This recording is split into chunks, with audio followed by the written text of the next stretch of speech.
welcome back to Today Now. Stay with us because coming up a bit later on in the show, we're going to be visited by our diet expert who's going to show us how to lose weight by reducing our bone density. But right now, we got one of my favorite guests here in the house. We got our putting green set up. We got a golf tee box here, and my friend and golf pro, Jordan Ritter, joins us. How you doing, big guy? How you doing, Jim? All right, I'm great. Now, what do you got for us today? Well, today we're going to learn some tips for playing against a guy when you're having an extramarital affair with his wife. Oh, that's one of the most common problems a golfer faces. It certainly is, and if you play a lot of golf, sooner or later, you're going to be out there with some guy whose wife you're nailing on the side. Yeah. Could be a coworker or even a best friend. Let's head on over to the tee box. All right, let's get going. Now, the first toe is the most important of the day because this sets the tone for you. So what you want to do is when you're squaring up the ball, you want to remember two things. One, you want to keep the ball at the instep of your left foot. Right. And number two, don't mention his wife by name. Refer to her as your wife or something like that. Make it seem like you barely remember who she is. Right. Which is probably the case in a couple weeks anyway. Yeah, okay. All right, so now we're going to put the ball back in my pocket because we don't want to take any of these cameras here.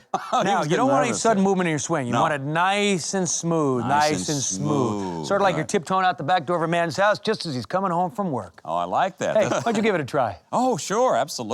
Here, let me see. Now, if you're novices out there, just remember that if you start to feel guilty, it's not your fault that he can't satisfy his own wife. Right, okay, so if it's not me banging her, it's somebody else. Hey, you're getting the hang of it. All right. Come on, let's hit the putting green. I can barely keep up with you, dude. You know, I played a lot of golf with Lee Trevino, and I learned a lot from him. I bet you did. Turned out he was banging my wife for the whole time. Oh, that must have been Yeah. tough, huh? Well, I slashed his tires and I moved on. Okay. Now, the trickiest part here is being on the putting green because two Right. things are going on. Well, number one, you want to make the putt. Sure. And number two, you're starting to think that this guy might be catching on that you're the reason his wife keeps buying lingerie but is always too tired to have sex. Well, then what do I do? My dad and I played a lot of golf. I love my dad. Oh. And then he died. Oh, that must have been tough. See what we just did there? What? Building camaraderie. Oh! Yeah. Yeah, you drew me in. Yeah. You did. Hey, and I got another one for you. Yeah? If you're really feeling confident, okay, just say to him, hey, I'm fucking your wife. Just make it sound like a joke. Oh, yeah, if he thinks it's a joke, then he probably won't think it's true, Yeah. right? Hey, I'm fucking your wife. Yeah, I got it. Hey, I'm fucking your wife. Okay.